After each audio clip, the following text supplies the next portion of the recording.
20 degrees Fahrenheit, the point where most vegetables give up. Yet 10 remarkable crops don't just survive in that cold, they come alive. Welcome to Stellar Eureka. Today we're exploring 10 extraordinary vegetables that don't fear winter, they depend on it. For these vegetables, cold weather is the catalyst that unlocks flavors warm weather can never produce. When frost takes hold, these plants flood their cells with sugars as natural antifreeze, transforming bitter greens into candy-sweet leaves and tough roots into tender delicacies. In this episode, you'll meet a green that matures in just 40 days as sunlight fades, another that thrives where nothing else will grow, and one whose winter flavor will make you question whether you've ever truly tasted it before. Let's meet these freeze-resistant champions, beginning with an ancient Persian leaf that keeps photosynthesizing while the rest of the garden sleeps. That bitter, metallic edge you associate with spinach, it disappears entirely once the cold sets in. Winter spinach tastes like a different vegetable entirely, earthy, sweet, with none of the sharp astringency that makes kids hide it under their mashed potatoes. One hard frost chemically transforms this green from tolerable if smothered in butter, to actually craving this raw in salads. The alchemy is elegant. As temperatures plummet, spinach converts stored starches into sugars, a natural cryptoprotectant that protects cell walls from rupturing. The same survival mechanism that keeps the plant alive makes every leaf noticeably sweeter and more complex. Spinach continues photosynthesizing at 20 degrees Fahrenheit, actively producing new leaves on mild winter days when most vegetables have shut down completely. Ancient Persians cultivated this green plant over 2,000 years ago, and it traveled the Silk Road to reach European gardens by the 14th century. Catherine de' Medici, the Queen of France, loved it so obsessively that she demanded it at every meal. They weren't eating bitter summer spinach. They knew the cold-grown secret that industrial farming has blurred from memory. If you want a vegetable that actually gets better after winter's cold tries to kill it, plant kale. Long before it became a trendy superfood, this curly-leafed survivor kept medieval Europeans alive through brutal winters.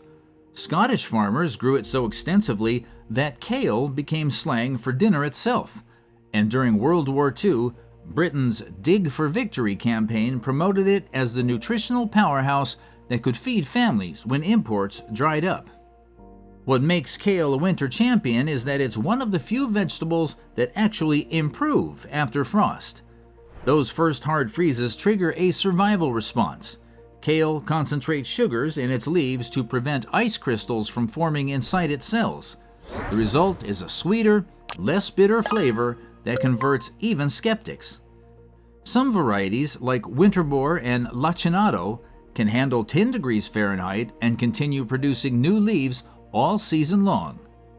Get kale seeds into the ground 6 to 8 weeks before freezing temperatures arrive, and you'll have a crop that pays no attention to snow. The thick, waxy coating on its leaves acts like built-in insulation, shedding ice while protecting the tender tissue underneath.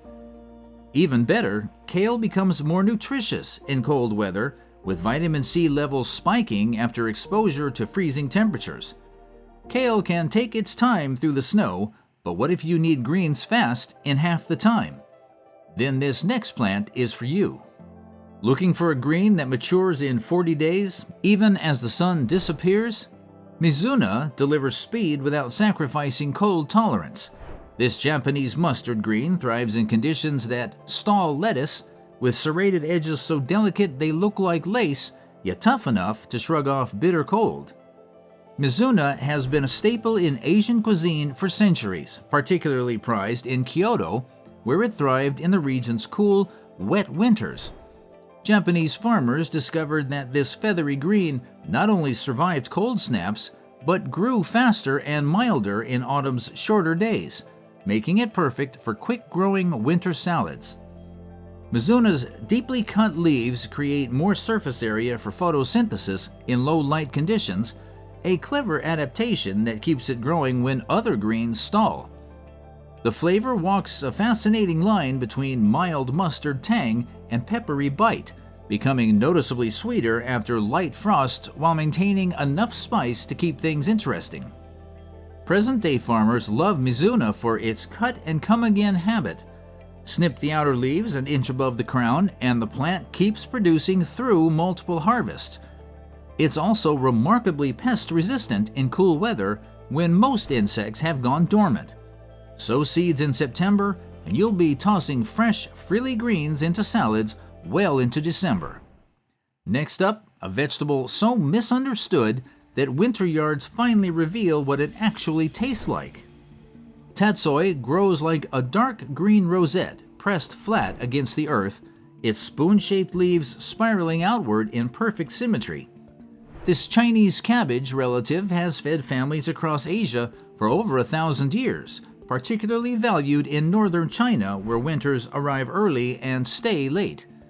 Unlike its taller brassica cousins, tatsoi hugs the ground, a survival strategy that protects its tender heart from biting winds while maximizing warmth from the soil below.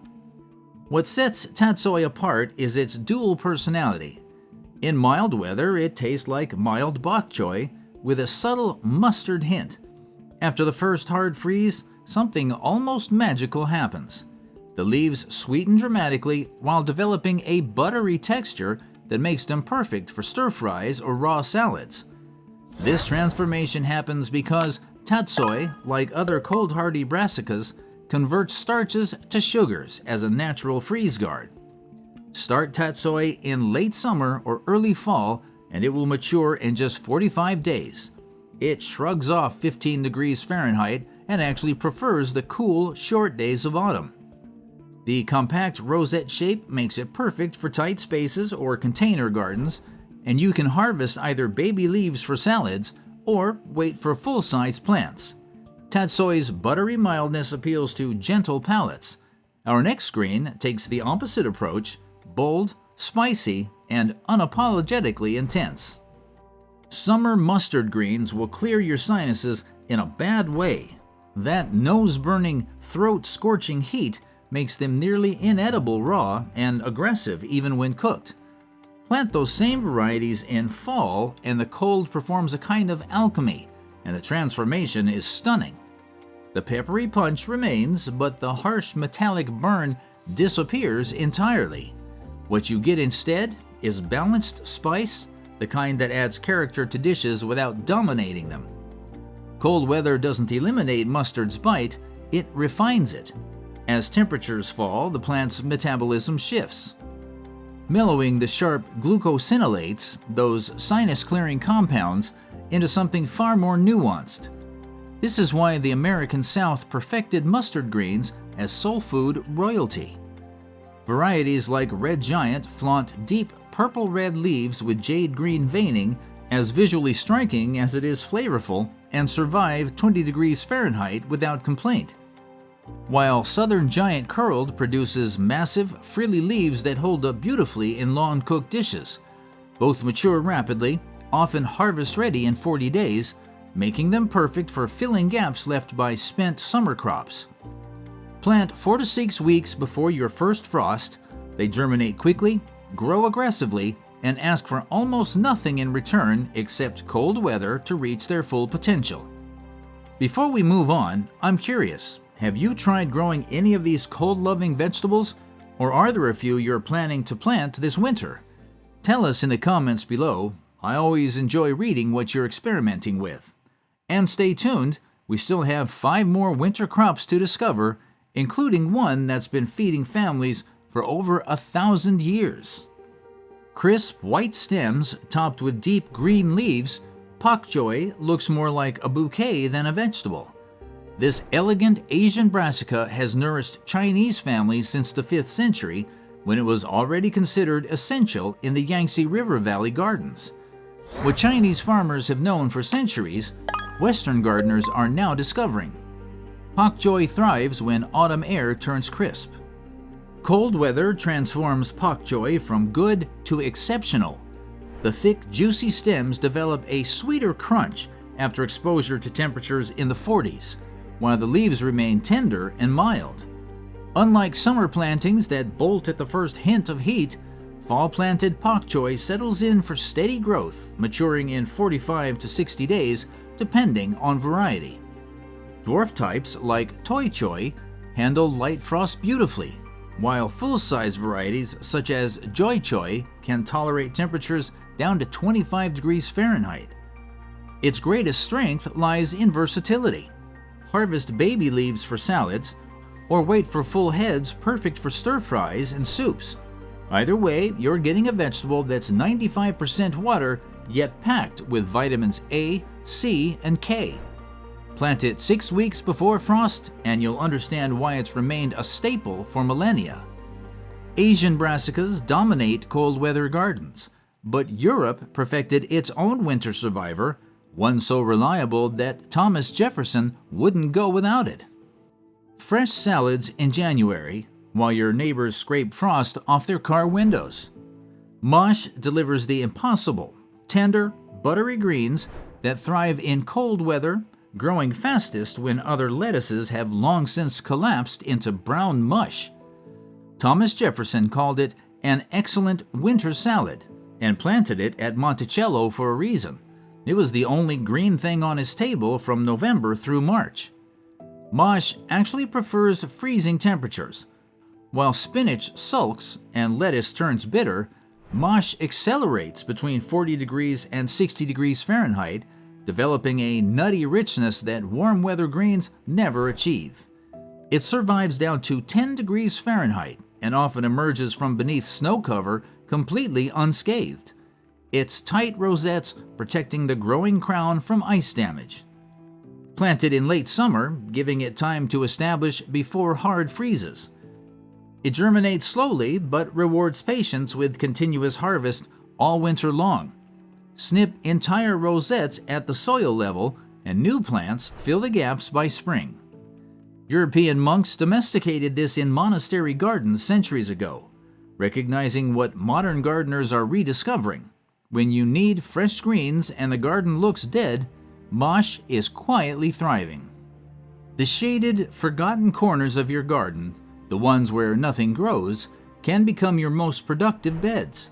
Claytonia thrives in the exact conditions other plants refuse: deep shade, poor soil, and freezing temperatures.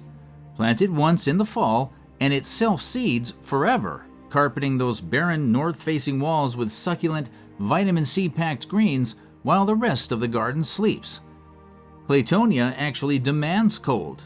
It grows fastest between 35 and 55 degrees Fahrenheit, wilts in summer heat, then explodes back to life as autumn arrives. The leaves, mild, crisp, with a subtle mineral tang, stay tender through hard frost and even beneath snow cover. Those peculiar disc-shaped leaves wrap completely around the stem like tiny green umbrellas, making harvest as visually striking as they are nutritious. Plant in September or early October, barely covering the microscopic seeds. Within weeks, you will have zero-maintenance salad greens that require no attention, no fertilizer, no coddling. They will reseed themselves year after year in places where you've given up on growing anything else. California gold rush miners called it miner's lettuce and credited it with preventing scurvy when medicine failed. These leaves pack more vitamin C than oranges. Native Americans knew this thousands of years before prospectors stumbled onto it. Your neglected garden corners hold the same potential. For generations, gardeners dismissed winter lettuce as a myth, until a few defiant varieties proved them wrong. Most varieties are indeed marketing fantasies that collapse at the first real freeze, but a handful of Scandinavian and British heirlooms actually deliver tight, sweet heads in the middle of winter, no greenhouse required. Consider Arctic King, developed where gardeners receive perhaps 12 weeks of decent weather per year. It survives repeated freeze-thaw cycles, the kind that turn regular romaine into brown slurry because its cells contain natural antifreeze proteins.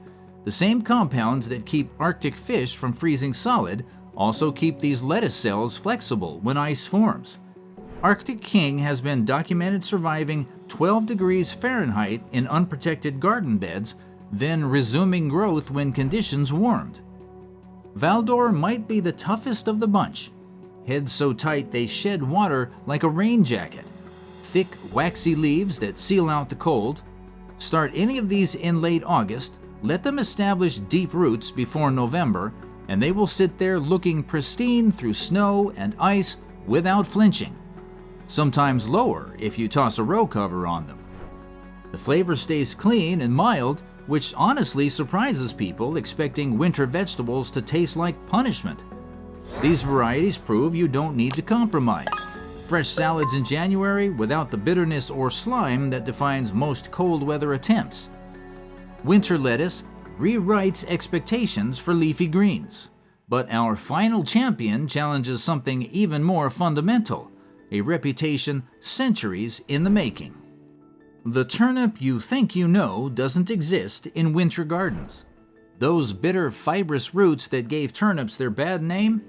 That's what happens when turnips grow in warm soil. Plant them in the fall, let frost work its magic, and you'll harvest something completely different. Firm, sweet globes with radish-like texture and zero bitterness. One hard freeze transforms turnips from garden afterthought into a legitimate winter delicacy. Cold soil slows growth just enough to prevent woodiness, while frost triggers sugar accumulation in the roots. The result tastes nothing like the turnips that ruined school cafeteria meals. Purple top white globe actually improves with each light freeze, developing sweetness that intensifies as temperatures drop. The purple-topped globes push through frozen soil like buried treasure, their white flesh staying crisp even after weeks in the ground. And those greens everyone throws away? They're the secret second harvest. Vitamin-packed leaves that taste incredible sautéed or stirred into soups, sweeter and more tender than anything produced in summer.